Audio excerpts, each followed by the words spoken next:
में सभी का स्वागत है। तो आज आपकी जो क्लास होगी वो क्लास होगी आपकी सीडीपी की बाल विकास का जो आपका प्रैक्टिस सेट आपका जो प्रीवियस ईयर वो है वो कराया जाएगा। ये प्रीवियस ईयर जो है ये आपका 20 अगस्त 2023 को हुआ था और सेट सेट है आपका, सेट नंबर है आपका ई। कौन सा है? ई। सेट नंबर आपका ई कराया जाएगा।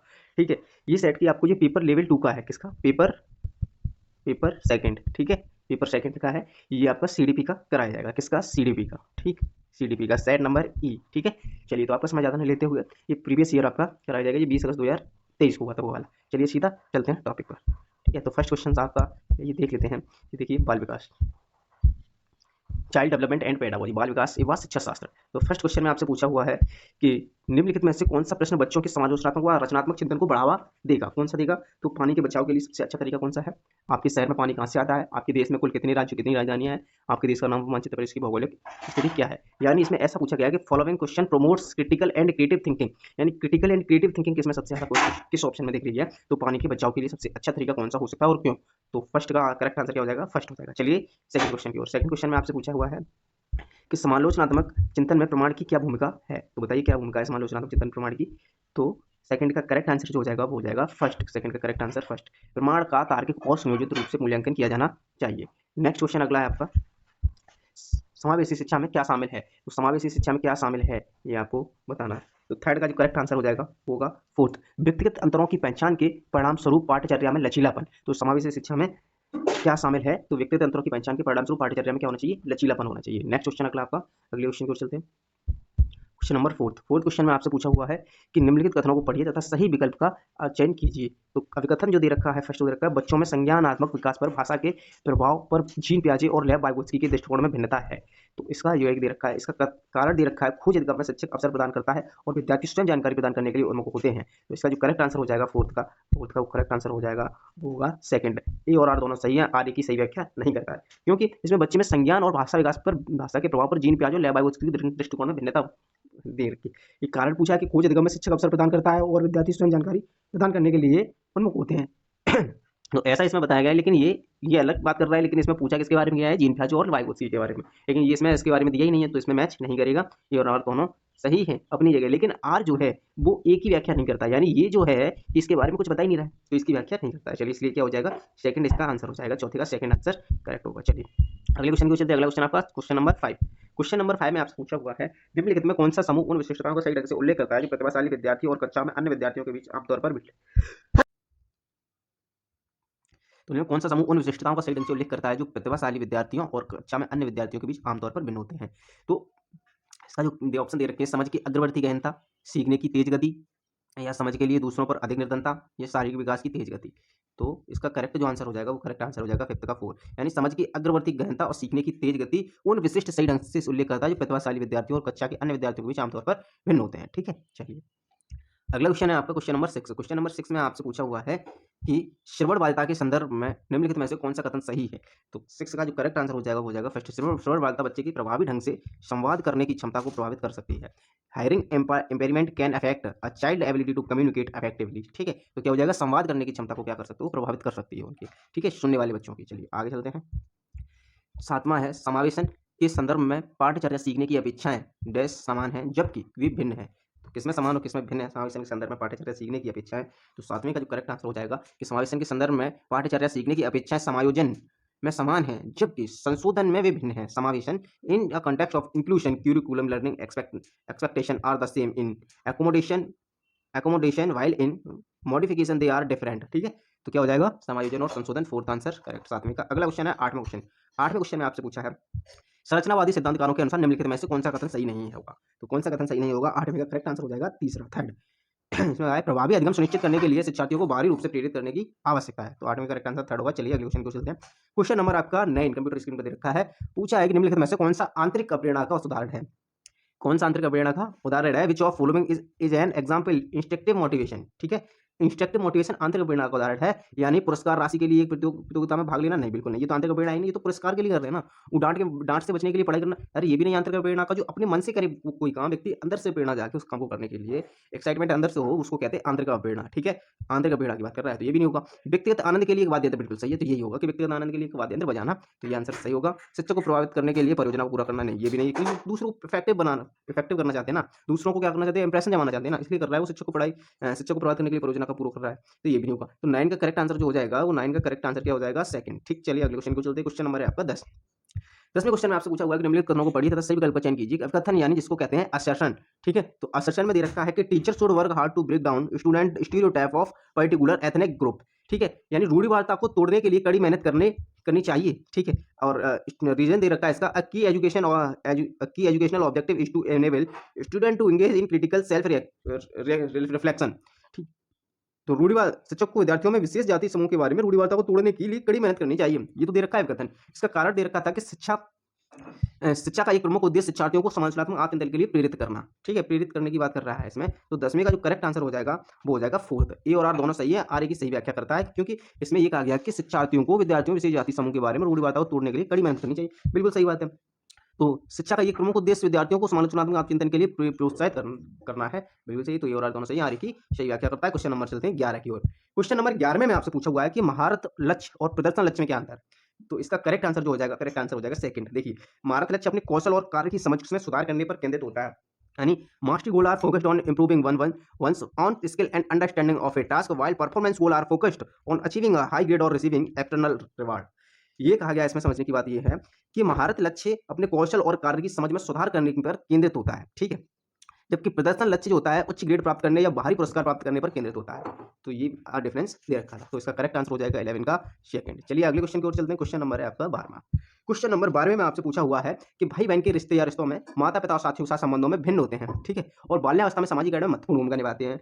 माता पिता और साथियों के साथ संबंधों के समान है और बाल्यावस्था में सामाजिक गण में महत्वपूर्ण भूमिका निभाते हैं, ठीक है। साथियों के साथ संबंधों के समान और बाल्यावस्था में सामाजिक गण में महत्वपूर्ण, बिल्कुल नहीं, ये नहीं होगा। माता पिता और साथियों के साथ संबंधों में भिन्न होते हैं और बाल्यावस्था में सामाजिक गण में महत्वपूर्ण भूमिका निभाते हैं, ठीक। केवल प्रारंभिक बाल्यावस्था में महत्वपूर्ण भूमिका नहीं होगा।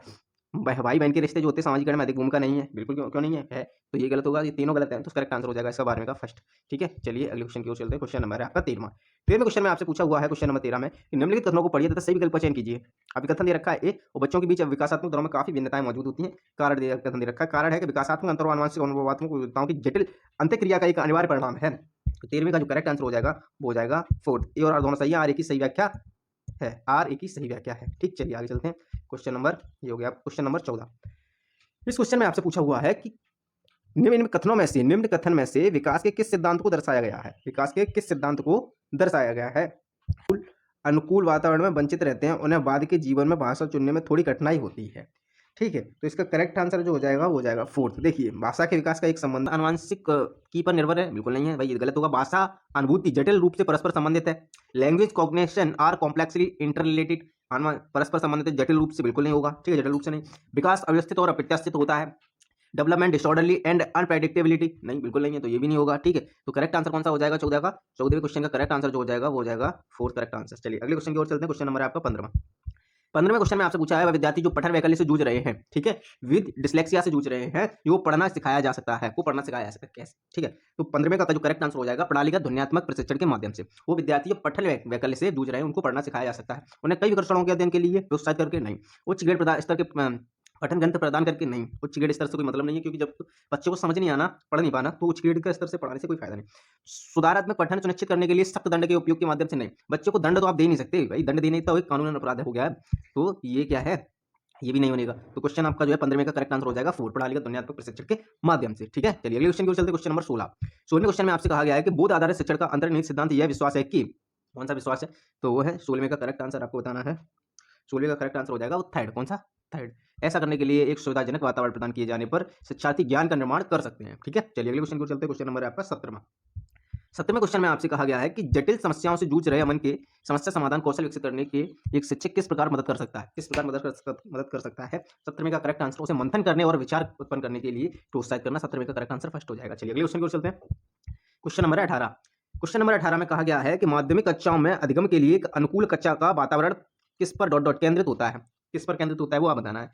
यानी a conductive classroom environment for learning in middle classes centre around, ठीक है। तो इसका 18वें का जो करेक्ट आंसर हो जाएगा वो होगा आपका कोऑपरेटिव लर्निंग, यानी सहकारी अधिगम, ठीक है। सहकारी अधिगम। तो 18 का करेक्ट आंसर हो जाएगा सेकंड। चलिए अगले क्वेश्चन को चलते हैं। अगला क्वेश्चन आपका क्वेश्चन नंबर 19। लेव वाइगोत्स्की का मानना था कि विकास प्रकृति में क्या मानना था, ये बताना है लेव वाइगोत्स्की का। विकास प्रकृति में असंतत है, आनुवंशिक प्रोग्राम का खुलासा है, सीधे परिपक्वता के परिणाम से होता है, सीधे सामाजिक संपर्क के परिणाम से होता है। ये ऑप्शन दे रखे हैं आपसे। तो इसका करेक्ट आंसर जो हो जाएगा वो आपका हो जाएगा करेक्ट आंसर फोर्थ, सीधे सामाजिक संपर्क के परिणाम से होता है। वाइगोत्स्की हमेशा क्या कहते थे, लेव वाइगोत्स्की ने कहा कि बच्चे का विकास सामाजिक संपर्क से होता है। ठीक है, तो इसमें 19 का क्या दे रखा है, 19 का करेक्ट आंसर हो जाएगा फोर्थ। जहां वाइगोत्स्की भाई साहब की बात आए वो समझो, वहां जहां भी सामाजिक की बात हो तो करेक्ट आंसर ये लगा देना, सामाजिक जहां देखिए। ठीक है, चलिए अगले क्वेश्चन की ओर चलते हैं। क्वेश्चन नंबर है आपका 20। 20वें क्वेश्चन में आपसे पूछा हुआ है, प्याजे के अनुसार गुणात्मक रूप से 4 विभिन्न अवस्थाएं हैं। कौन सी 4? तो कौन कौन सी अवस्थाएं हैं प्याजे के अनुसार गुणात्मक रूप से 4 विभिन्न अवस्थाएं दुनिया की विभिन्न संस्कृति में व्यापक रूप से भिन्न होती है। उदाहरण देकर समझ आती है कि बच्चों का मन लघु वयस्क मन होता है, बच्चों के जेनेटिक कोड पर निर्भर होती है, बच्चों के विकास के 4 गुणों पैटर्न पर प्रतिनिधित्व करते हैं। ये ऑप्शन दे रखे हैं। तो इसका करेक्ट आंसर जो हो जाएगा 20वें क्वेश्चन का करेक्ट आंसर हो जाएगा फोर्थ। बच्चों के विकास के सार्वभौमिक पैटर्नों का प्रतिनिधित्व करती है प्याजे के अनुसार गुणात्मक रूप से 4 विभिन्न अवस्थाएं। ठीक है, चलिए अगले क्वेश्चन की ओर चलते हैं। क्वेश्चन नंबर है आपका 21। 21 क्वेश्चन नंबर में ये कहा गया है कि निम्नलिखित में से कौन सी प्याजे के संज्ञानात्मक विकास के सिद्धांत की सीमा है। तो विकास के संज्ञानात्मक विकास के सिद्धांत की जो सीमा है वो कौन सी है, तो इसका करेक्ट आंसर हो जाएगा फोर्थ। वह संज्ञानात्मक विकास पर संस्कृति और सामाजिक कारकों के प्रभाव को ध्यान में नहीं रखता। ठीक है, चलिए अगले क्वेश्चन को चले नंबर 22। अगले क्वेश्चन की ओर चलते हैं।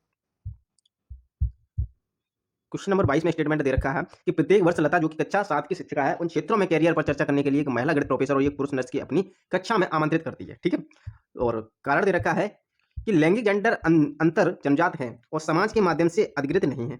ठीक है, तो ये इसके ऑप्शन दे रखे हैं। तो इसका तो ऑप्शन फर्स्ट में दे रखा है ए सही है परंतु आर गलत है। ऑप्शन बी में दे रखा, सेकंड में दे रखा है ए और आर दोनों सही है परंतु आर की सही व्याख्या नहीं है।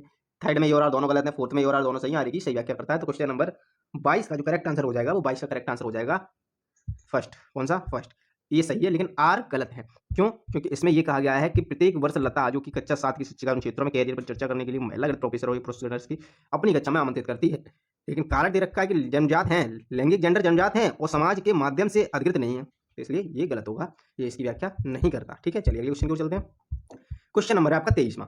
23वें क्वेश्चन में आपसे पूछा हुआ है कि एक प्रगतिशील कक्षा में विद्यार्थी, ठीक है, ऑप्शन ए में दे रखा है कि अधिक प्रश्न नहीं पूछते, बी में शिक्षक से प्रश्न पूछते हैं, सी में दे रखा है स्टेटमेंट में एक दूसरे से प्रश्न पूछते हैं, डी में स्टेटमेंट में दे रखा है स्वयं से प्रश्न पूछते हैं। तो एक प्रगतिशील कक्षा में विद्यार्थी जो पूछते हैं वो क्या है कि शिक्षक से प्रश्न पूछते हैं, और क्या है, शिक्षक से तो प्रश्न पूछते ही हैं।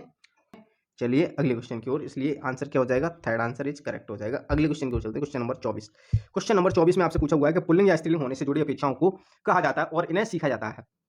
तो 24 का जो करेक्ट आंसर हो जाएगा वो हो जाएगा फर्स्ट। क्यों? क्योंकि पुल्लिंग व स्त्रीलिंग होने से जुड़ी अपेक्षाओं को जेंडर भूमिकाएं बाल्यावस्था की सभी अवस्थाओं से लेकर वयस्कावस्था में भी इन्हें सीखा जाता है। ठीक है, बाकी अवस्थाओं में ऐसा नहीं है। चलिए इसलिए 24 का करेक्ट आंसर हो जाएगा फर्स्ट। चलिए अगले क्वेश्चन को, क्वेश्चन नंबर 25 में पूछा है आपसे कि बुद्धि के संदर्भ में निम्नलिखित में से कौन सा दृष्टिकोण शिक्षार्थियों के बीच विविधता के संपूर्ण सम्मानपूर्ण विचार का समर्थन करता है। 25 का जो करेक्ट आंसर हो जाएगा वो होगा आपका बुद्धि बहुआयामी है और समय के साथ बदल सकती है, इसलिए। ठीक है, चलिए अगले क्वेश्चन को जल्दी। Question number 26। 4 क्वेश्चन और बचे हुए आपके। निम्नलिखित किसने सामान्य बुद्धि की अवधारणा की आलोचना की और बुद्धि एक वैकल्पिक सिद्धांत प्रस्तावित किया है। 26 का करेक्ट आंसर जो हो जाएगा वो होगा आपका सेकंड। कौन सा? Harvard gardener. हार्वर्ड गार्डनर ने क्या किया था, एक तो बहुबुद्धि सिद्धांत दिया था। तो पूछा ही इसमें यह है कि किसने सामान्य बुद्धि की अवधारणा की आलोचना की और बुद्धि का एक वैकल्पिक सिद्धांत प्रस्तावित किया था, हार्वर्ड गार्डनर। अगले क्वेश्चन की ओर चलते हैं। क्वेश्चन नंबर 27 में आपसे पूछा हुआ है कि लॉरेंस कोल्बर के सिद्धांत की आलोचना कैरल गिल्लिगन द्वारा की गई थी। तो क्या किया था, इसमें स्टेटमेंट दे रखा है। 27 का करेक्ट आंसर जो हो जाएगा वो आपका फर्स्ट होगा। नैतिक तर्क में लैंगिक भिन्नताओं की अपेक्षा करने के लिए की गई थी। ये इस बार ही देखा गया है। कैरल गिलिगन अभी तक शायद एग्जाम में बहुत ही कम बार देखा गया था।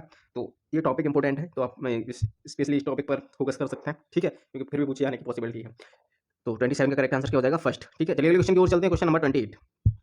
क्वेश्चन नंबर 28 में आपसे पूछा हुआ है, एक शिक्षिका अपने विद्यार्थियों को अधिसंज्ञानात्मक कौशल विकसित करने में मदद करना चाहती है, तो निम्नलिखित में से कौन सी रणनीति सबसे प्रभावी होगी। 28 का जो करेक्ट आंसर हो जाएगा वो करेक्ट आंसर हो जाएगा सेकंड। विद्यार्थियों को प्रोत्साहित करना कि वे स्वयं अपने अधिगम पर चिंतन करें और अपनी प्रगति का मूल्यांकन करें। ठीक है, चलिए अगले क्वेश्चन की ओर चलते हैं। क्वेश्चन नंबर 29 क्वेश्चन में आपसे कहा गया है कि निम्नलिखित कथनों को पढ़िए तथा सही विकल्प का चयन कीजिए। कथन 1 दे रखा है कि शिक्षकों को संकल्पना को मजबूत करने के लिए विद्यार्थियों को अपनी स्वयं के संकल्पना के उदाहरणों और गैर उदाहरणों की पहचान करने के लिए कहना चाहिए। ठीक है, तो इसका कारण दे रखा है कि उदाहरणों के बारे में सोचने में संकल्पना को मजबूत किया जाता है, जबकि गैर उदाहरण विद्यार्थियों को भ्रमित करते हैं। तो 29 का जो करेक्ट आंसर हो जाएगा फर्स्ट। ये सही है परंतु आर गलत है। ठीक है, ये सही है और आर गलत है, क्योंकि शिक्षकों को संकल्प को मजबूत करने के लिए विद्यार्थियों को अपनी स्वयं की संकल्पना के उदाहरणों और गैर उदाहरणों की पहचान करने के लिए कहना चाहिए।